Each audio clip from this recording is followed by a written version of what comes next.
and I don't care what your background is, and it doesn't matter.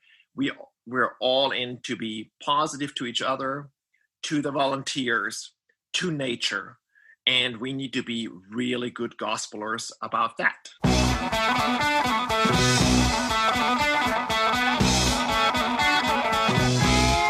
Welcome to the Low Tide Boyz, a Swimrun podcast. I am Chip. And I'm Chris, and this is episode 34 of the show. This week we have the one and only Herb. I feel like we say that every week, but I think it's true. He is the only Herbert Krabel. Herbert Krabel is on the show. He's co-director of Swimrun North Carolina, editor of Slowtwitch. This was a really fun, wide-ranging interview that we'll talk a little bit about later in the show. Yes, on to the training update. Yeah, so our training kind of went sideways this past week due to forest fires in Northern California and Southern California. One of the fires is bigger than the state of Rhode Island, which is kind of scary. So we had to stay indoors because of poor air quality. Our swims were canceled, things like that. We couldn't really do anything that wasn't on something stationary. But all that being said, hey, our thoughts go out to all the folks that have been evacuated from their homes, including my parents, and those working day and night to fight these fires and help those that have been displaced. So, training seems very incidental to stuff that's happening. But yeah, that's our update, I guess. Yeah, absolutely. On to shout-outs this week. So this week we have one large shout-out for a group of people, both current and former Ötillö World Champions, and they're planning on swimming and running, or swim running, the entire Stockholm Archipelago in 3 days. And that's supposed to happen this weekend at the end of August. So that's a total of 150K of trail running and about 50K of swimming. So it's basically one Ötillö World Championship race each day. And so this shout-out's going to George, Pontus, Kristin, and Annica, who are the 4 athletes that are participating in this. Yeah, and we'll try to get them on the show to talk about this feat and ask all the key questions that people have, which is what, why, and what? And more. And more. Yeah, but it's kind of a crazy thing to... I love it. 50Ks of swimming is... It's actually more than the 3, at least swimming-wise, it's more because what's the swimming? 10K for the World Championship? So nice. Pretty crazy. Maybe they're going swim heavy. Now on to our Feats of Endurance weekly award challenge. We have shipped bumper stickers this week, so if you have one, keep your eyes peeled on your mailbox or in the post, as they say, across the pond, for your bumper sticker. And if you haven't heard from us, for some reason to get your address, please proactively reach out to us so we can get those to you. We don't want to keep waiting them up. Now that we actually have the stickers, it's easy to ship them out right when it comes out. But this week's award goes out to Trista and Amy of Team Adorkable. So they have been totally taking the Feats of Endurance to heart the whole summer, doing reverse dopey challenges, secret, quote-unquote, secret 50-mile block, neighborhood 50-mile trail runs on a 1-mile loop. Craziness, pure craziness from these 2 teammates who are abroad. And Trista was kind enough, like Beak a few episodes ago, to send us her thoughts on this whole Feats of Endurance and why it matters so much to her. So here it is in her own words. Hey guys, this is Trista of Team Adorkable. My partner, Amy, and I, we live in different states. I'm in Pennsylvania and she's in Texas. And all of our training is done together, but from afar. So we got like the whole virtual thing down. But when 2020 fell to shit and all our races were canceled, we tried to find ways to continue training, but also making it really fun. So her and I, along with some other swimrun friends in Charlotte, we came across the GVRAT, which is the Great Virtual Race Across Tennessee, which basically is a race that you have 4 months to complete as many miles as you can. The idea is that you would virtually run across the state of Tennessee as many times as you want to. So pretty quickly, as we started logging our miles, our little group turned into like this competition of bad ideas. Like, how creative can we be in finding ways to make this running fun? And it seemed like every week or so, someone was throwing out a different bad idea. I think it started with a Yeti challenge, which you run 5 miles every 4 hours for 24 hours. And then we did a 50K on the road, which for me, thank you, quarantine, was a half-mile loop in my neighborhood, which was horrible for a 50K.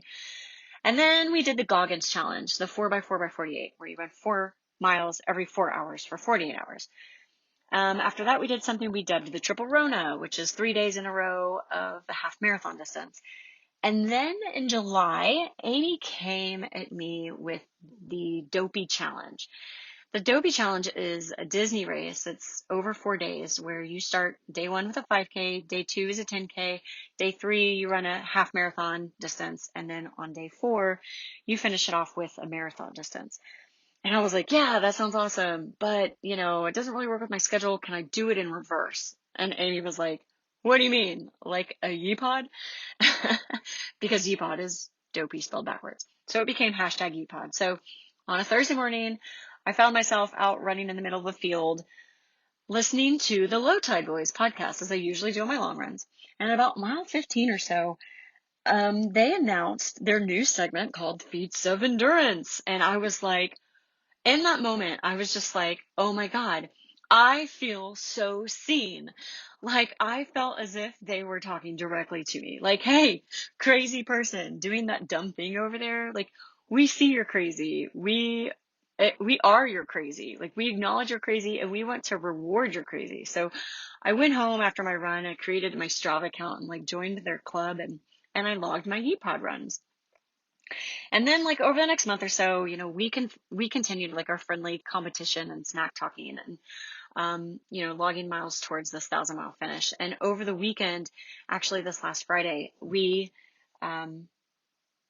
completed our 1,000-mile race. So I ended it with a 50-mile trail run on a mile loop. And in true Amy fashion, thank you, crazy Texas weather, she finished her runs in a shit storm caused by double hurricanes or something. I don't know what was happening down there, but she had crazy weather and we both persevered to finish our 1,000-mile run on the same day. And I can't wait to tell her that she gets a bumper sticker for all of her efforts. It's been a really long summer and a lot of miles that we logged together. And I think she's going to be pretty pumped about the bumper sticker.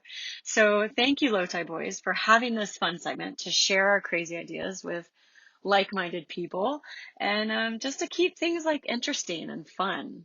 So thanks, guys. Yeah, that is pretty crazy. It's pretty crazy. I mean, it's not pretty crazy summer. It's a Feats of Endurance. They were doing Feats of Endurance before we gave it the label. Before it was a thing. Yeah, absolutely. So keep up the great work, ladies, and keep grinding away on the Strava Club. We're well over 100 members now, so that's so cool to see, and we love to see the discussion and everything that's happening in there. So on to our newest segment, which I need to think of some Foley work for a theme song. This Week in Swimrun. We'll put a better theme song. Yeah, it shouldn't be that. No.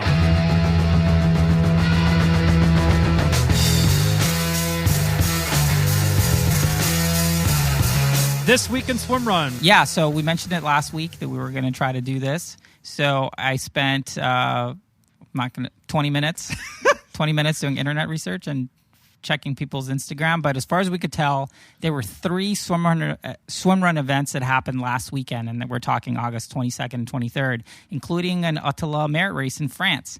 The photos look great, obviously gave us major FOMO, and just going to say we want to apologize in advance for butchering all the pronunciations, even though we got help. People were nice enough from Sweden to actually, Isabella reached out. I was like, I need help. I need someone to help me pronounce this. She probably failed because I stink. But so on August 22nd, the Skatas Jor swimrun. Skatos sjöar.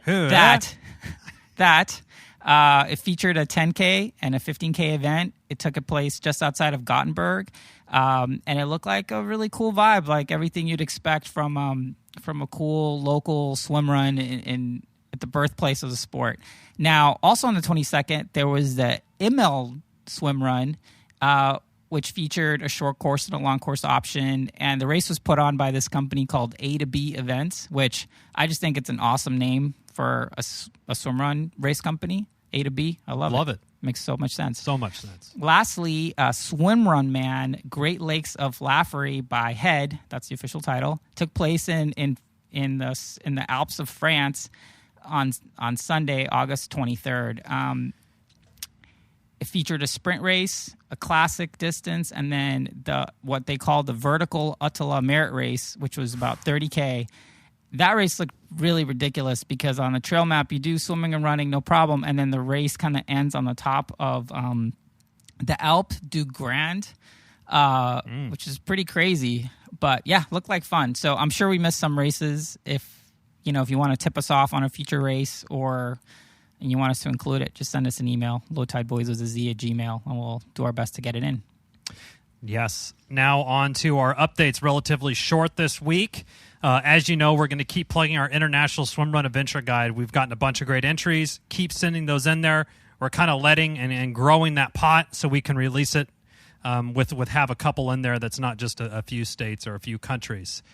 But that is right on our website. There's a form on the homepage, so fill that out with your favorite swim run training ground so we can share the love of swim run with everyone nationwide. Definitely. Now, don't forget, we're going to have a couple of open water specific swim coaches from Tower 26 who we had on with Jerry Rodriguez and Emma E.K. Lidbury a few weeks ago. Now, this is going to be kind of an Ask the Coaches episode, so submit your open water specific swim questions to us via email or DM on Instagram, and we'll be sure to ask those during the show. Yeah, so I guess we should just go right to the interview. Like we mentioned, we had Herbert Krabel on the show. He is a huge figure in terms of just getting the word out, huge exposure with Slowtwitch, and just he's a race director. He understands the sport. He gets the whole vibe of it, loves it. So it's really great to sit down with him as someone who's super experienced just in endurance sports, but also who's also super stoked on swim run. So it's nice to talk to someone of his caliber to kind of go into his athletic background, how he found endurance, and kind of everything that he's doing now. I thought it was pretty cool. Yeah, and touching on a couple of his really wild endurance activities as well, because he negative split 100K. On a treadmill. So you could just hear more about that later. Yeah. But without further ado, here's the one and only Herbert Krabel. Yes.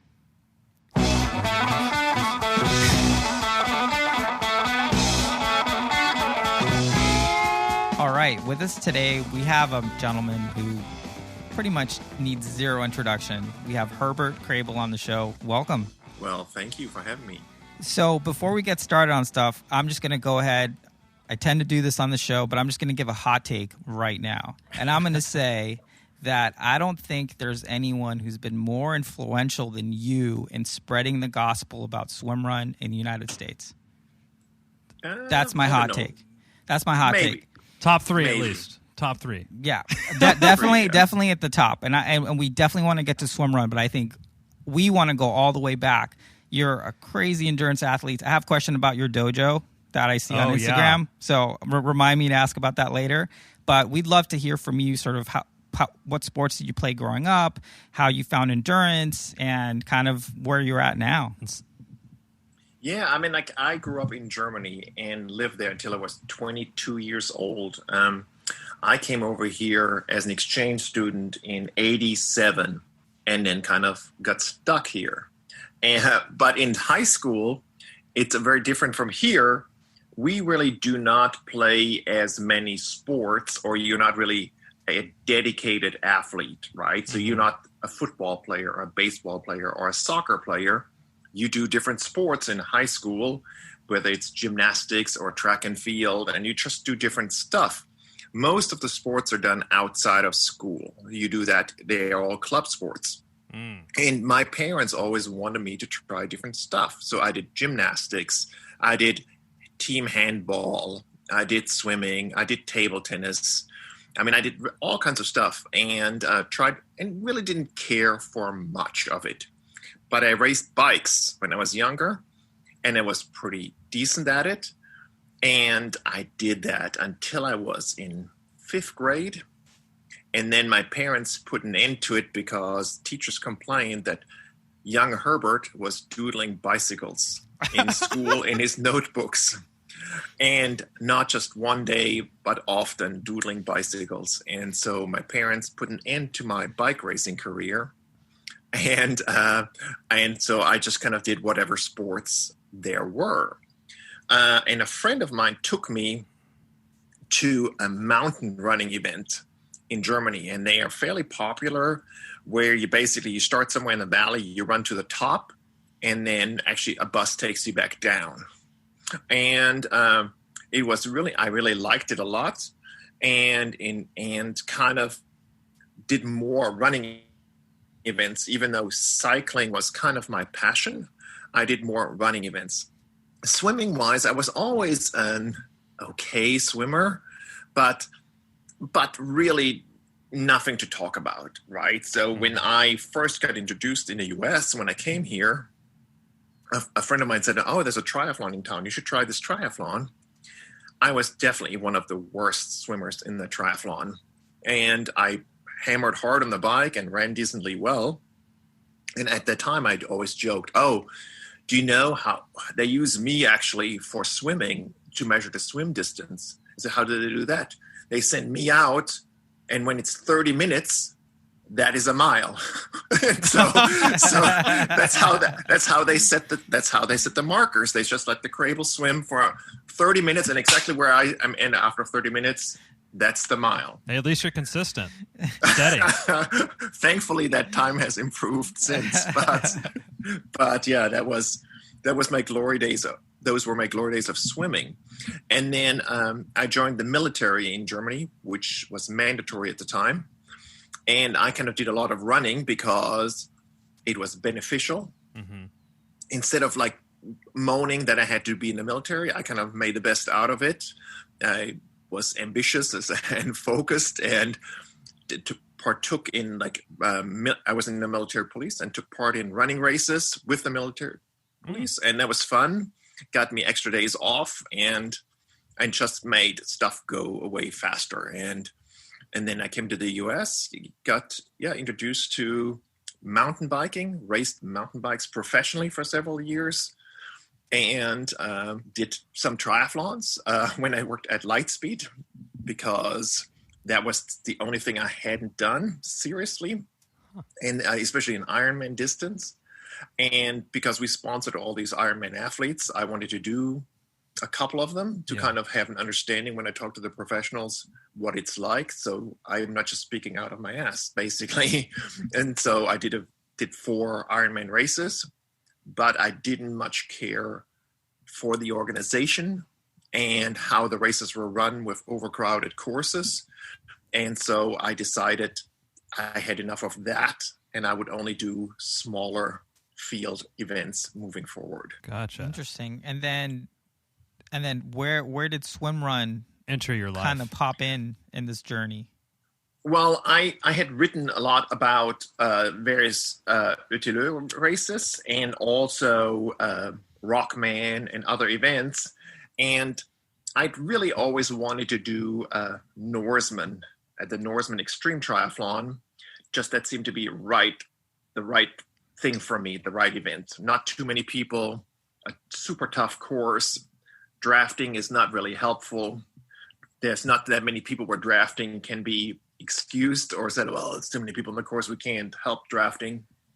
But it just didn't work out. And then one year, it just kind of turned out that I could go do Ötillö Engadin in Switzerland.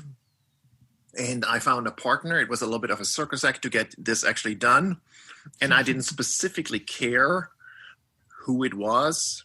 I just wanted someone who's somewhat an equal athlete, but I didn't care whether it is Bob or Susan or Paul. Didn't really matter to me. I was open-minded about it. And that's also the time when we discussed having our own race in North Carolina.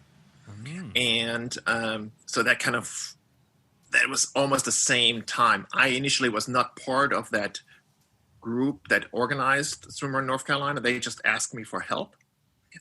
Not so much to organize it, but to promote it on Slowtwitch, or to talk about it on Slowtwitch. Mm-hmm. And I said to them, do you have any pictures? No, we don't. And so where's your website? A boring article with no photos in it. Right. And so I said, it's like you're not ready for prime time. Yeah. I can help you with that. I can help you. I can shoot the pictures, and then I'll help you make the website, and then you have the race, and then I can maybe talk about it. And so I saw the course, and I really liked it, and I liked the guys, and we kind of got along well. And actually, I had met one of the other race directors, Jan Kriska, through Slowtwitch, even though he lives really close to me, but I interviewed him on Slowtwitch because he does all these crazy events that make what I do seem very lame in comparison. I mean, he's done 1,000-mile running race in Alaska and all kinds of crazy stuff. I mean, he is pretty incredible. And there's like, he always says to me that the mind is my biggest enemy because there's certain things I was like, I'm not going to do that. And he said, well, you can. I said, I don't want to. But he will always pick the harder and the longer. He's done the Big's Backyard Challenge. He's done all kinds of unique races. And that's why I had interviewed him. And now we're running Swimrun North Carolina as a crew of 3. Yeah, and I mean, unfortunately, because of the coronavirus COVID-19 situation, that you did have to cancel the race this year. But that one for sure is on our list to do. And the pictures look absolutely stunning, and the course seems to be one of the most challenging courses, at least in the United States, for sure. Well, I don't know if it's the most challenging course. It has its own challenges, right? So it's really hard to compare any course because every course has its unique nuances, right? Ours is definitely favors a really strong trail runner, and it's less swim heavy than some other courses. It's a super technical run. It has really, really tough segments. I haven't been at all the other courses in North America to say it's the hardest, but it's definitely a tricky one. It has stumped really, really, really good triathletes, including professional triathletes who've come to our course and not fared as well as they thought they would do. It sounds like maybe you were inspired a little bit by Ötillö Engadin that just happened here a couple weeks ago. Very similar sounding, but kind of rewards the real technical trail runner, but the Engadin does have the really cold swims. And is the course as beautiful as it seems online as Ötillö makes it seem with all their great videos, having done it yourself? Yeah, I mean, like I picked Engadin also because it would suit me, right? I mean, so our race course suits me. That's not why we chose that course. It's we have what we have to make the course what it is. So we would love to have more water. We just don't have it, right? So we have to make the best out of the land and the water that we have. And I think we've kind of done that. Engadin has more water. It has stunning mountains. It's a really unique course, and it suited my strength as well. That's why I wanted to do that one versus going to Isles of Scilly where I have to swim a lot more. I mean, my swimming is definitely better, but I'm a better runner. And so I chose Engadin. And plus, I grew up really close to the Swiss border, and so it's closer to home. I knew I could have friends come, and so there were other benefits of racing in Switzerland. But I liked what Michael Lemmel and his crew, what they have done at that race, and how they with the passion they talked. And we feel the same way how a race should be run, right? In terms of if you litter, we'll kick you out of the race. I mean, like, and you're banned. We need to keep nature clean. If you're a jerk to a volunteer, we'll kick you out of the race. I mean, we don't want that. I mean, there's no one is higher and mightier, and I don't care what your background is, and it doesn't matter. We're all in to be positive to each other, to the volunteers, to nature, and we need to be really good gospelers about that. And if you cannot be part of that, we don't want you, and we don't care if you don't come back. Yeah, no, I mean, I think that's a very aggro way of saying what we totally believe, which is just like one of the amazing things about Swimrun is how positive everyone is to each other, but also this real honest focus on you're moving through nature, leave it better than you found it. Treat everyone with respect. You know, everyone hang out the whole time and cheer everyone on. You know? The community piece of it is so great. And right, Herbert, I mean, because go ahead. Right, if you think about it, right, I mean, no one is making a living from this, and so this is supposed to be. I mean, we are competitive, that's for sure, but you paying your mortgage does not depend on how well you do in our race or in Engadine. Very few people at the very top make a living off that, but that's not the only way they make a living, right? And so why be a jerk about whether you're 20th or 25th place? Why? It makes no sense at all. I mean, who and probably your partner is probably embarrassed about your actions if you do that, right? And so it doesn't help anyone, and it really wouldn't help grow the sport. But people haven't been like this. So I mean, when I was listening to Michael and Mats talk about this in Engadine, I kind of looked around the room because I knew there were a lot of triathletes there, and I expected someone to go, "What are you talking about? I'm paying a lot of money, and what do you mean I have to be patient?" But everyone applauded. No, but everyone accepted this, and everyone applauded. It's like, wow, that's really great that people actually agree with this. And so when we talk about it before our race, and everyone they like what we say. I mean, they want us to be. Yeah, people want community. People want to feel the support while you're racing. It doesn't have to be this sort of individual time trial, me against you. It's like we're all doing this together. These courses, as a general rule, are all challenging. We've got to look out for each other, and everyone does the best they can. And some people do better than others. Right. No, and then that's okay. And I mean, we are pretty strict. We don't let you can't just register for our race. So you have to. There's certain times we expect if you can't run a road half marathon under 2 hours, our race course is probably not for you. Yep. If you can't do a half Ironman under 6 hours, maybe our race course is not for you. Right? It doesn't mean you're not good for swim run. It just means maybe our course is not ideal for that person. Yeah, and so we screen teams because I think it's good to have diversity, and not everyone needs to be in the hunt for the podium.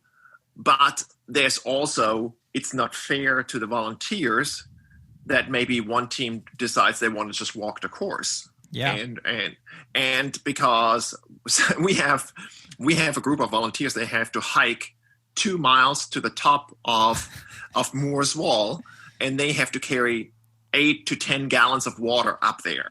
Wow! And it's a super steep climb, and it's windy on the top, typically in October.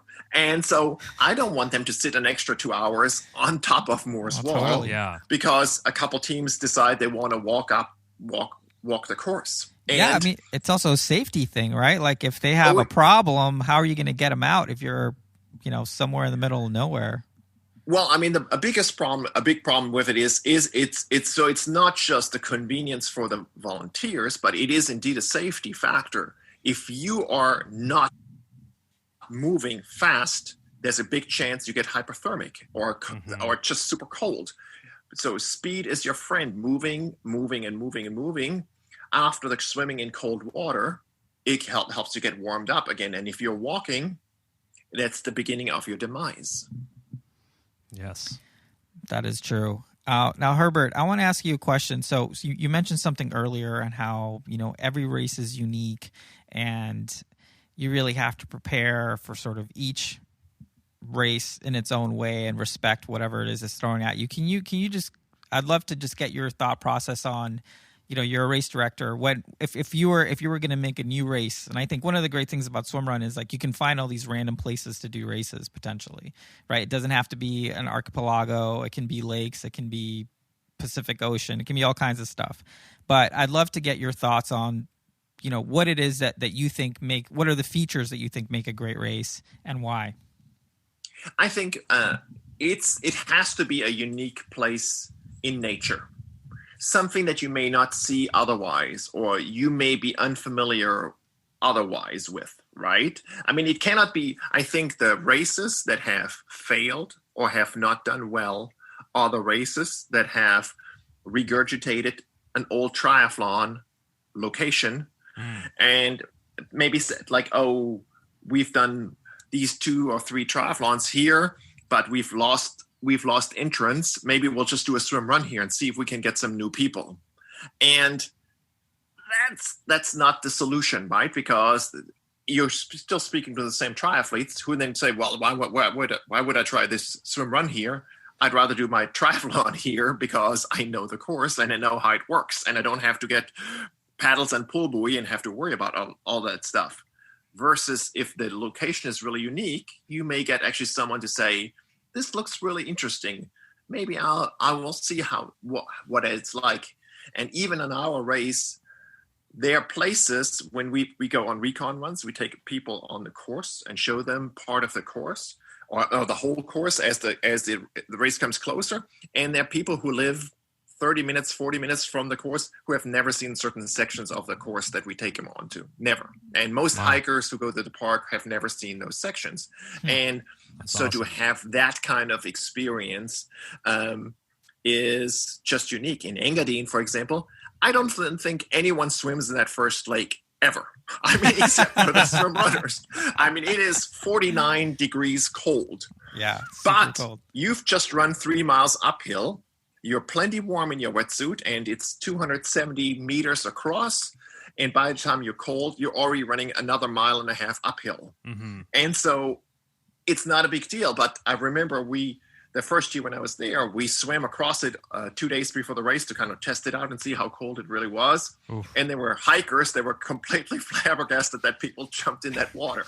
And so, I mean, but it's part of the charm as well, right? You see things and you do things that you maybe not would do otherwise. And I think that makes a good course, but especially unique and attractive places in nature. Like so is Orcas Island. I mean, it is a stunning, stunning course. Yeah, that one's on our, well, I mean, every race, I guess we should just, every race is on our list of once, but that one for sure is up there. Yeah, we were going to try to do that one this year if it wasn't for COVID. You have a very considerable time commitment in as a race director and volunteer, and correct me if I'm wrong, but I believe Swimrun North Carolina is actually a nonprofit. Is that correct? Yeah, so we run it, so all 3 of us run it as volunteers, so we take not a penny from the race. Yeah. We give our time, but also I think it helps us run the race the way we do it, because we don't have to worry about money, right? Because, I mean, if we need an extra tent because it may rain, we just order the tent and we pay for it. I mean, because it doesn't come out of our pocket, right? So it allows us to do things the right way, kind of. Not the right way. It's just different. It allows us just to be a lot more flexible. And but also I felt like, I don't know if you got paid for a job and you get paid really crappily for that job, and then maybe if someone asks you to do an additional job or more work, even though you already know you're getting paid poorly, how excited would you be to do that job? It would be really difficult. Versus us, we are volunteering. We don't care. So even though I give way more hours, I mean, I spend a ton of time on this, but it doesn't feel like I'm being shortchanged because it's my choice to be the volunteer, right? And so it's easy, and I'm competitive, and I want to do our race to do well, so I spend a lot of time on it. And it definitely shows. I mean, it's one of the premier races in the States. Now we've heard this comparison a lot of, we've talked to many different people now that swimrun is 2 things. One, it's sort of on the brink of kind of exploding in the United States, or really taking off in the United States. And I want to hear your thoughts on that. And then secondly, is it the same quote unquote kind of vibe as triathlon was when you were at light speed in the late 80s, early 90s? Does it have that kind of similar vibe to you? No, I think, 2 things. I don't think it's going to explode. I think it's going to grow. I don't think it's going to explode. It's not. I think they're not. Why do you say that? especially in the United States, because we are much more limited than in Europe in terms of what we can do in terms of courses. In Europe, it's pretty easy to have access to all kinds of parks and stuff like this, versus here, it's a much bigger deal also. So much land here is owned privately, and to get the access to go through the land here is just much more difficult. And so it's hard. I mean, there are some great locations here where we could have great races, but we will never get the permits to do a race. That's much easier in Europe. And in Europe, it has grown definitely much more.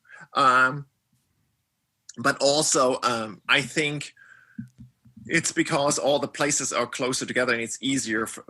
It's easier in the car just to get to a race in France, or to a race in Belgium, or to a race in Germany, or to a race in Switzerland. Versus here, the distances are just much larger.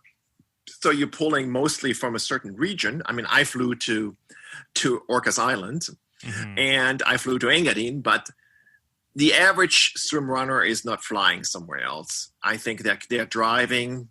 I mean, some of them are, but I think most people drive somewhere. In our race, I would say half the field is within 5 to 6 hours of driving distance, all the way to the coast of South Carolina, North Carolina, and maybe up to like in Northern Virginia, Maryland. And they probably drive. And then, but even people from Philadelphia, which is probably closer to 8 or 9 hours, drive down. But we have people from the West Coast, we have people from Texas, we have people from Arizona, we have people from Colorado, we have people, about half the field is from all over the country, and the other half of the field is kind of within 5-6 hours circumference around our race. Do you know what kind of those same stats are for Ironman? I feel that Ironman probably has more travel or a big marquee type triathlon event, not counting Kona, would have a bigger draw from outside the kind of quote unquote local community that you were speaking of, the 5 or 6 hour thing. Is that kind of what your sense of it is as well? I think it has changed for Ironman. I think when Ironman had fewer races, people traveled pretty far, but now because they have so many races, I think now most of the races are regional. Before, when I lived in Philadelphia for 10 years, and everyone would go down to Gulf Coast Triathlon or Ironman Florida. But why would you go now down that far? You wouldn't, right? And the same thing is, people from Chattanooga, when I lived there, would all go to do Ironman Florida, but now they have Ironman Chattanooga. Why would they go to Florida? Yeah. And so that has changed things. I mean, people still travel, but I think the bulk before, everyone would travel to Florida because it was one of very few Ironman races in North America. But now there's so many of them, people just don't have to travel as far to do one. Yeah, that's a good point there. So Ironman sort of had this growth, I guess, and in your point of view, and you're obviously one of the most plugged in people into the endurance community, with Slowtwitch and all that stuff, and as well as the Swimrun North Carolina race that you're doing. What is sort of the opportunity for the swim run in the United States to really grow, maybe not explode or anything like that, but what do you see are the next steps that needs to happen for kind of growth to take off to where we do have, hey, California now has 2 or 3 swim runs that we can drive to, and there's a couple on the West Coast, couple on the East Coast. Is it like an awareness problem? Is it people are intimidated by it, or kind of what do you think there is? It's both. It's definitely awareness. Awareness is missing, but there's also a misunderstanding of what it is. So I've met people who are perfect swim runners who have never heard of the sport, right? And so when I tell them about it, they're like, really? I hate cycling. I really want to just swim and run. I didn't know there's a sport. I said, well, there is. Yeah. And so there's definitely an awareness issue, which triathlon does not have. I mean, maybe people don't understand a sprint triathlon and Olympic distance, that is a sport as well, but everyone is aware of Ironman, right? So of that distance or that is a triathlon. Ironman is triathlon to them. And even people who never do any sport are pretty aware of that sport. Yeah. Versus swim run doesn't quite have that. The other thing is definitely there's a misconception what it is. And when people will often say, that's like a triathlon without a bike. And I cringe every time when I hear that because it isn't. It isn't even close. Yeah, a triathlon without a bike is a duathlon. Yeah. No, I mean, it just isn't, right? And when people say, well, I would do that race, but I don't want to, I think it's silly. Why would I have to? I think they shouldn't allow pull buoys and paddles. And so like, you're doing a sport where you have aero bars and disc wheels. I mean, why don't you just ride your road bike? I mean, like, how can you look at another sport and belittle it because it has gadgets when your sport has gadgets, right? So it's not so simple. So I think people need to be a little bit more open-minded in general about it.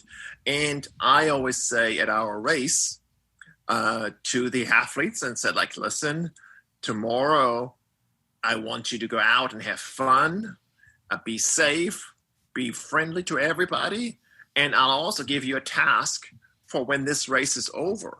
And when you go home, I want you to promise us and work really hard to grab a friend, a neighbor, someone from your triathlon club or your running club, and convince them to do a swim run. That's your job, all of you guys, everybody here. That's what you need to do. Yeah, so someone told us that, and we just went crazy with it. Yeah. No one told us to start a podcast, but they told us to tell people, so we did. Yeah, no, I mean, it's definitely, I think there need to be more messengers. And most of the people we've had have brought friends in. So we've had, like in our race, we've had a female team. Both their husbands came along to watch them race. And now they're two mixed teams, right? So nice. it happens, right? So we definitely have growth along those lines, but or actually as I said, friends come along and they see it, and we've definitely seen people come along those lines. But I've also noticed that we've had a lot of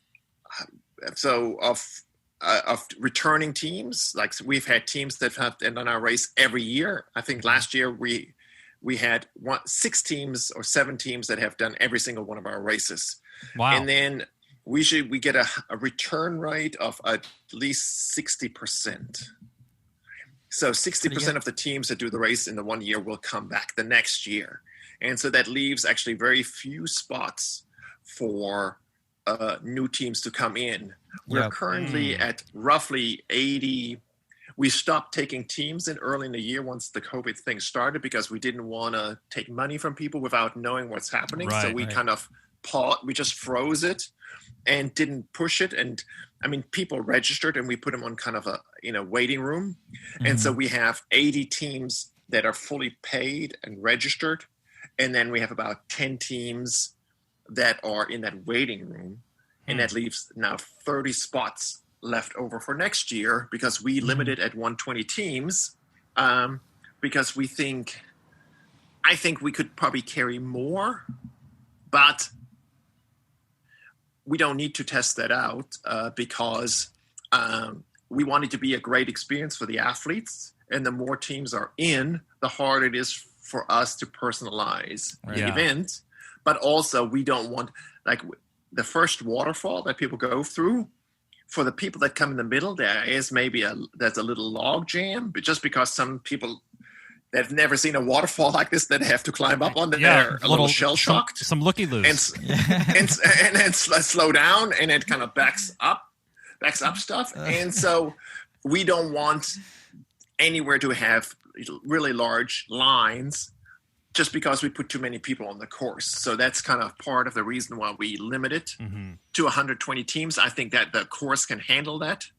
And if it, because also we know that if we get 120 teams in, we'll have probably 110 teams race because 10 teams just won't show up. That's typically how it has been. So it sounds like, Chipper, we should get in this waiting room. Yeah, before, we need before to this save episode, us a seat there. before this episode goes live, so we'll get a little bit of head start on everyone that's listening, since it sounds like it sounds like that's. I mean, I think it's fantastic that the return rate is so high, and that's that essentially they have an opportunity to come back and do it again. I think that's just so cool. It shows you have a great product, if you kind of want to put it that way, right? Like what you're doing is great. People love it, so they keep coming back, and I think that's a perfect sign that you and the team at Swimrun North Carolina are doing the right things. I have to tell you actually a funny story about this. So we always try to get the athletes a lot of swag. We pay cash. We pay cash to the top 3 teams, like 800, 500, 300. We have cool trophies that go 4 deep because we started that last year because we felt 4th place is really a stupid place, right? You just 1 place out of the money, 1 place out of the trophy. So we created a 4th place trophy for everyone in 4th place just so they at least have a trophy. But we also buy a lot of stuff for the athletes, right? We bought, like for the raffle, we bought 25 orange mud, changing towels, and all kinds of stuff that we throw out and hand out to the people who didn't win anything, and do stuff like this. And we buy hats and we buy shirts and good food and all kinds of stuff. But the funniest thing about it is, we get local schools do personal notes to each team, and we have 2 elementary schools we work with each year, and they basically go, if Chipper and I were a team, like with hey Chipper and Herbert, wow, one is from California and one is from North Carolina, and because they know where everyone is from and the team name, and they'll write a personal note to each of us, right? And so from 2 different schools, so we each have 2 notes. And they are super cute from the 3rd and 4th graders. And all the athletes have stated that that's one of their favorite things about our race, even though we spend a lot of money on all kinds of other swag for the athletes. And that doesn't cost anything. That's just time. We go to the schools and give a show and tell to all the 3rd and 4th graders in those schools about swim run and showing them the gears and stuff like this. And they are like little sponges, super excited about it. And they write the cutest notes. I mean, stuff like, hey, Bob and Mike, watch out on the mountain. They're dangerous animals. Don't get bitten. Or I don't know, whatever they come up with. I hope you're using so I'm sure once you show them one of those big Euro pool buoys, they're just like, I mean, that's what we need in America. We need to show kids these pool buoys so we expand people loving pool buoys as much as we do. I think that's... Well, I mean, like most of these kids in the schools, I mean, they're not exposed to either running or swimming. Most of those kids, they're probably seen golf, baseball, basketball, or football, and maybe tennis. And so swimming and running is really not on TV, right? So they probably haven't seen it. So they're like very interested in it. And they have so many questions that usually the teacher at the end has to kind of cut down and say, all right, kids, that's enough. We have to go back to our regular class now. One more question and we're done here. You probably look like a real life James Bond or a Mission Impossible or something. If you just walked in your full wetsuit with your pool buoy and your shoes and the goggles, they're probably like, what is this person? No, usually I don't wear it. You don't wear it? Yeah, I usually just carry a bag with all kinds of toys and things. Nice. I have not heard of any other race that gets personalized elementary school notes, and that's pretty awesome. It's probably good you're doing it with 3rd and 4th graders, because if it was high school people, there would be a lot of sarcasm. I think why the 3rd and 4th graders are kind of cool is because they make mistakes and they have kind of a wild imagination, so the notes are kind of cute. Their imagination hasn't been dampened quite yet. Yeah, I mean, they have just really wild ideas, and they tell everyone, you can win. And sometimes it's awesome. When I give like a team that the card is, this is a card from little Josie. She says, you can win. Do not disappoint her. That's a lot of pressure. I don't know if I can handle that. I know. That's pretty funny. That reminds me of the episode of Seinfeld where Paul O'Neill has to hit a couple home runs for the kid in the hospital. Yeah. Yes. Yeah. Anyway. You're obviously a very passionate person about swim run and kind of endurance in general. You have also, we were looking at your CV a little bit about some of the endurance events that you've done, and I think it was earlier this year you were trying to do the race across Tennessee, I believe, if I have that correct.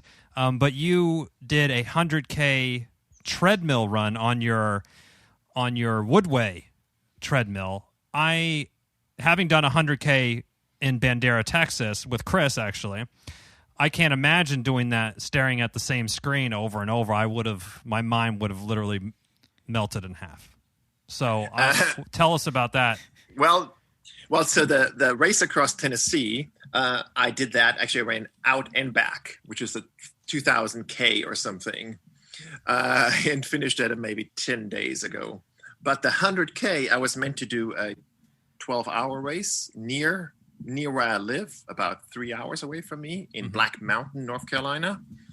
And I only had signed up for this race because it's a mental challenge. It's basically a 3.5 mile loop, and you do it. Whoever can do the most loops in set amount of time. So it's a 6-hour race, a 12-hour race, or a 24-hour race. And the 6 hour was too short.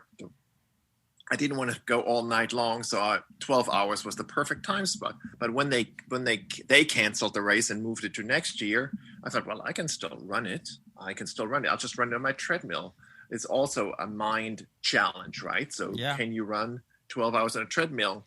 But after about 5 hours into the run, and it was just a little bit over, it's just under 50K, 5 hours in. And then I thought, like, well, if I push really hard, maybe I can go sub 10 hours for the 100K instead of running 12 hours. I just see how far I can go under. Negative split 100K? I ran super negative, and I ended up with 9:38 for the 100K. Wow, Jesus Christ. That's incredible. But I ran it on Swift. And so there were lots of other runners, and it really wasn't as bad as it sounds. I had the room where I work out is super well conditioned. We have to talk about this room. So we'll link to your Instagram, because invariably every week or so there's a picture of you in this room, which doing something. I'm just calling it your dojo. Okay, it's your like pain cave kind of thing. It looks so. Tell us about this dojo where you have a couple bikes on the walls slanted. You have your treadmill. Like, tell us about this room. Well, we built a house about 4 years ago, and when we built that house, we planned in a workout room / bike room at the time, and smart. So I have a Wahoo kicker that's set up to Swift, and then behind it a Woodway treadmill that's also connected to Swift. And so, because I'm now I still write for Slowtwitch, but part-time only now, because I'm mostly a stay-at-home dad. And so there's certain times when I can only work out at home, and I've made it so that working out at home is fun, and it's a perfect spot to just spend time. I mean, I may not always be able to run or ride for 2 hours or 3 hours, but I can probably go in and ride 3 times 45 minutes. Right. Or run 3 times 45 minutes. And so there may be just different points of the day when I can go in. And it doesn't matter how rainy, how cold, whether my wife is at home or not. I can kind of find a time. It doesn't always work out. I can't always just go, because my main gig is to make sure that my boys are okay. But there's little windows of opportunities when I can sneak in there and get a workout in. Yeah, and my dojo is my garage, which I share with everybody else. But I have a kicker, and during COVID, anytime I've had like a conference call where it's like primary listen, I just jump on the bike, because it's still work. I have to be away from the kids, but hey, might as well get something in. Yes. I think being a parent, I mean, we both are, we're all parents on here, but yeah, the kind of the barrier to entry of like, hey, I might have 30 to 45 minutes or whatever your time frame is, while the kids are napping or they're at school or they're wherever. I need to do something, and if it's all in your garage and you just walk 10 steps to your garage or to your pain cave or wherever, it's like that's the highest probability of it getting done. So that's why. Well, totally. Even if I could go outside, if I have a 45-minute window in the garage or in the pain cave, I don't even have to wear a shirt. I don't have to have a flat tire kit. I don't have to pump up the tires because they're probably fine the way they are, and just sit on the bike and just ride, right? And so it's faster. It's much more efficient. You get much more riding time because you don't have to find a helmet. And you don't have to get... Oh, yeah, just getting out the door. Oh, I forgot my water bottle. Oh, let me... Right, and so whatever it is, and my GPS is not working, and whatever it may be, versus I just turn on the screen, sit on the bike, put my heart rate monitor on, and off I go. You're good to go. Nice. Now let's chat about Slowtwitch a little bit. I think we're kind of flipping the timetable a little bit. So you were at light speed, and then at what point, or how did your professional career kind of lead you to be, I believe, editor-in-chief at Slowtwitch, and what's kind of the time period around that, and what drew you to that endurance forum? Well, I was let go at light speed, which is fairly normal for most companies run by an equity firm, right? So you get rid of the management and you find less expensive people can take those roles. And so I was kind of part of that fairly typical equity investment group cut. And so I started my own marketing company. And at the same time, I got on the phone with Dan one time, and he told me about his plans to change the website, and he was going to look for someone to do editorial for him. And but he wouldn't. He said he would love to have me, but he couldn't afford me. And I just said, well, just try me. Yeah, just give me a number. Write a number on this napkin. No, because life is not always about money. Totally. All right. Yeah. So and I say this also because I'm in a lucky position because my wife is the main income in our household, and that gives me the flexibility to work for free for Swimrun North Carolina, or have another job where I don't get rich, or where I don't have to provide for family with, right? So I don't have to make enough money to do this or that with it. And so, but then I kind of grew into that, and I took it over, and I dove in super deep, and at Slowtwitch, bought cameras and went on shoots, but in 2016, I realized it was about 10 years I'd been at Slowtwitch, and the boys have been traveling. I traveled a ton. And I was probably in the worst shape of my life because I was just every weekend either doing stories or watching other people do stories. And it was hard on the weekend for me to say to my wife, listen, I know I just spent 5 hours in front of the screen making sure Slowtwitch is running. Do you mind if I now go for a 3-hour bike ride? And so that's all gone now. And now if I want to ride on the weekend or run for 5 hours, it's not a big deal. Versus before, it was competing with my job, and the boys were really upset with me being gone all the time because I traveled a ton for Slowtwitch, and I just didn't want to do it anymore. I didn't want to go to Kona anymore. I didn't want to go to all these races because it's super hard work, and you end up coming back super stressed. And even now, my wife says she'd rather have me go and race somewhere than work somewhere. Because she says when you go and work somewhere, you come back and you're stressed and you're, worked over and tired, versus if you race, you come back happy because you're fulfilled. So I'd rather you go somewhere else and race. Nice. That's very fortunate to have a very understanding partner. That's good. Yes. We're lucky enough as well, Yeah, that's I would say that's the secret of being able to do crazy endurance adventures, is having supportive. If you have a partner, have that person be supportive. Yes, for sure. And she definitely is a winner. Awesome. What swimrun races do you have checked off your list, and what are you looking forward to do? I mean, if you're doing a 100K on the treadmill in 9.5 hours, sounds like you're ready for the Ötillö World Championship right there. So what's on your list or on your wish list in the next 2 to 3 years, we'll say? I really want to go to Rockman.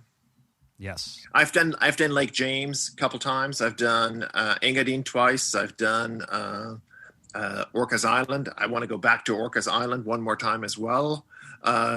And then there are a lot of races in Europe, but I think it's going to be one race in Europe each year, something else. And I did Swimrun Allgäu in Germany, which is also an Ötillö merit race. I did that one year when I went to Berlin as well, to Thousand Islands. And so there's lots of races. And I want to go to Europe and do more races in Europe. Same here. Yeah, we need to get there. Well, first of all, we have to be allowed to leave the country, or countries have to accept us. That's the problem. That's the first thing. That may be another year, yes. Yeah. But yeah, I think that's one of the beauties of swimrun is like the travel is so easy, right? I mean, if there's no COVID, but basically when I did my first year race in Engadin, I met my partner who flew in from another place in Europe, and we just met in Zurich in the airport. He had like a big duffel bag. I had a duffel bag. We had a compact car as our rental car, threw the bags in the back and drove to Engadin. And if you do a triathlon and you have to worry about a bike and all the bike gear, you have to rent a bus or like some kind of like monster vehicle, and you have to worry about whether the bike actually works versus in swim run. Yep. If your buoy gets lost, and actually I always carry all the gear that I want to have in my carry-on, so nothing gets lost. But if something happened to it, your running shoes get lost, you just get new running shoes and you just do it anyway. Versus I think if something is wrong with your bike in a triathlon, to ride a different bike is not the same thing, right? I mean, that is a mental letdown. And so versus in swim run, I think it's pretty easy. The gear is all fairly easy to replace. And even though I like my big buoy from Arc, but if it ended up being lost, I could do the race with any buoy, really, right? Yeah. I mean, it wouldn't look as cool, but you could do it. But. It would not be mentally defeating to use a different buoy. Totally. Versus if I had to use a different bike, I would be really bummed. Yeah, and then everyone kind of goes, "Oh, my bike fit's going to be off. Oh, I had my 25 millimeter tire on the front and 28 in the back. So how am I going to, all this sort of stuff." But I think you hit the nail on the head there, Herbert. There's a healthy stream of swimrun content still coming out on Slowtwitch regularly, which is great to see. Anytime one of those articles comes down the pike, do they just throw it to you, or are other people over at Slowtwitch getting the swimrun bug? I mean, I think I force it on people. I think sometimes people have complained before that there's too much swimrun content, but it isn't, right? I mean, it like, for example, Engadin was the only race recently that happened, so that's why there's Engadin race content. There haven't been any actual, or not that many other actual races. There have been some, but very few, and no bigger international ones. And also the thing is, I mean, what Swimrun has learned, and I think they learned that actually from Norseman Extreme Race, is that you make great pictures available to the media. Yeah, hype movies. And then the media, like if there's good pictures, then they can make a story out of it. And that's if a race can provide me with really good images, yes. I mean, then maybe I can make a story out of it. But if there's no pictures, there's no story, right? So I think a lot of people just get inspired, especially like the way Ötillö, some of these hype movies are just insane. And Swimrun North Carolina is a great hype movie as well. And it's absolutely. It's almost like when you're in the movie theater and there's going to be an Avengers movie during the summer or some Marvel movie. It has that sort of same cinematic effect. Excited. Yeah, you get super excited. You want to watch it. You want to go do it. Totally. Awesome. Well, Herbert, we have taken enough of your time, and we know you're literally on the beach.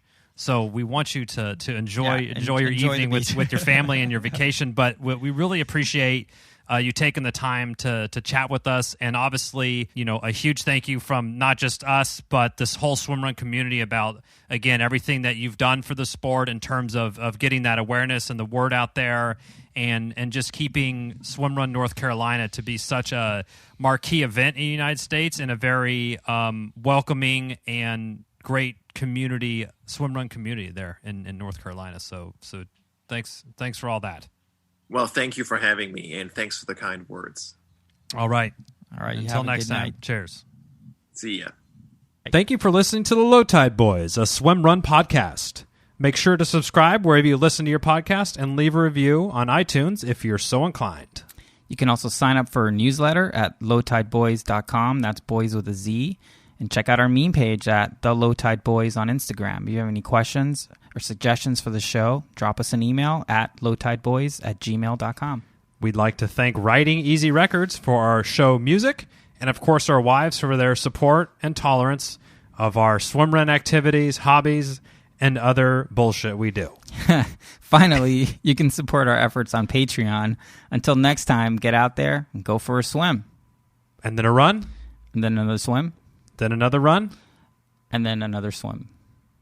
And then run to the finish line. And just keep going until you're done. Yes. Or until run you cross the finish line. Or run to the car. Or run to your car. Somewhere. Just keep running.